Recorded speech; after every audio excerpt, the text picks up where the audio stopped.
Welcome back. From the 3rd to the 7th of June, Saint Lucia will host the 48th Annual Caribbean Studies Conference.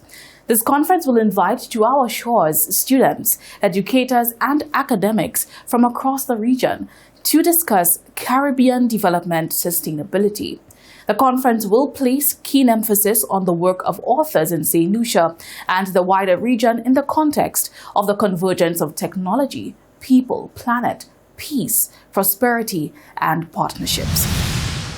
To commemorate the Caribbean Studies Association's 50th anniversary, Saint Lucia has been bestowed the honor of hosting the 48th Annual CSA Conference. The Sir Arthur Lewis Community College and UE Global Campus Saint Lucia are taking point in the execution of such conference, which is to be held at the Harbour Club from the 3rd to the 7th of June. The conference structure includes a series of plenary and breakout sessions on topics such as culturally responsive sustainability for regional development, protecting our shared space, people and prosperity, assessing the impact of Caribbean scholarship on regional development, and development cooperation in the Caribbean, innovation, technology, integration, and growth, to list a few. The Caribbean Studies Conference is being held under the theme, The Convergence of Technology, People, Planet, Peace, Prosperity, and Partnerships.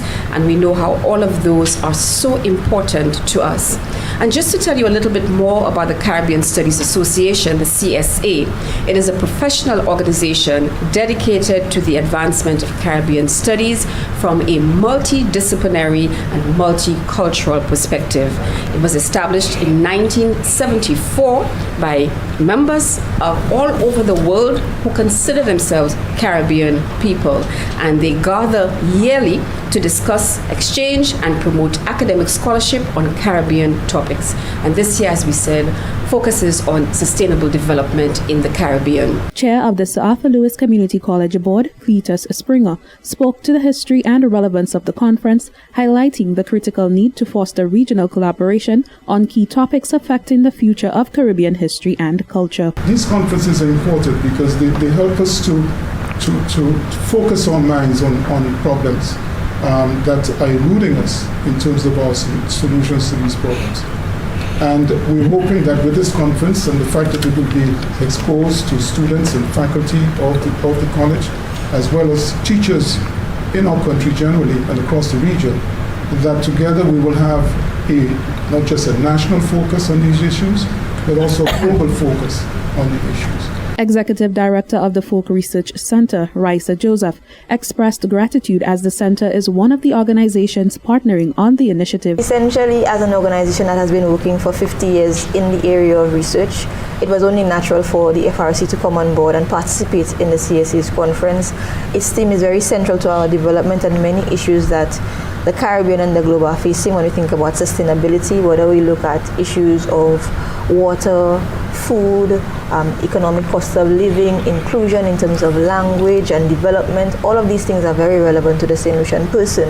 And what we want to say is that CSA is not merely for academics or for students, people who have doctorates, but anyone who is interested in finding solutions to the issues that plague us, in going beyond simply the talk, but the hard research that is necessary in terms of finding the solutions that we need.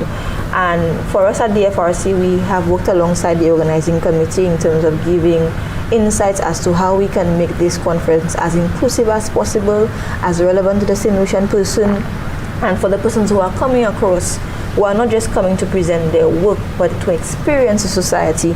What is the authentic Saint Lucian society? How can they have a taste of Saint Lucian culture while they are here and experiencing?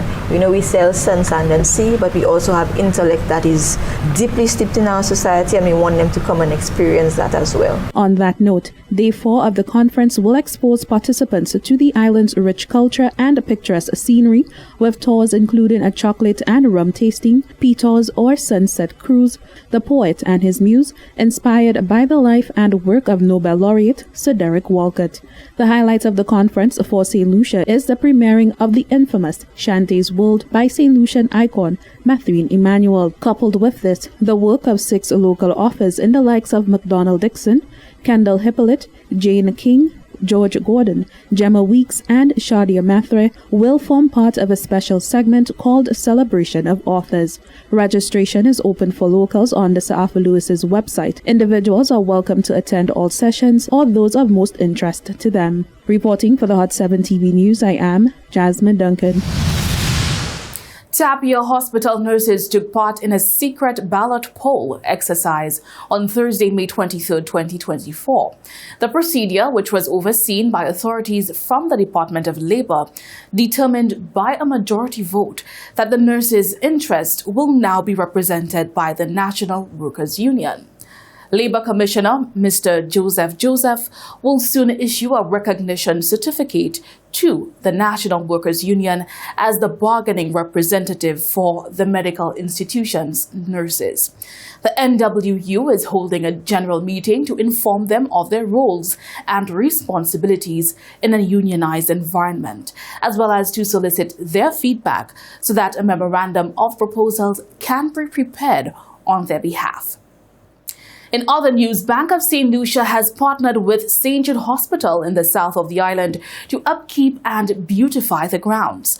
The bank will cover all associated costs, including monthly landscaping, gardening, and maintenance, to ensure the area is aesthetically pleasing and welcoming to patients, staff, and the general public. The partnership highlights the importance of corporate social responsibility and the positive impact such projects can have within communities. The bank's largest customer base in the south of the island will benefit greatly from the upkeep of the St. Jude grounds. The landscaping works will include hedges, a well-manicured lawn, and the planting of palm trees. Landscaper Macmillan Monrose from the VA4 community is responsible for transforming the grounds into a space of beauty. The bank remains dedicated to fostering initiatives that promote positivity, well-being, and community support across the island. Stay tuned when we come back. The Weather Report.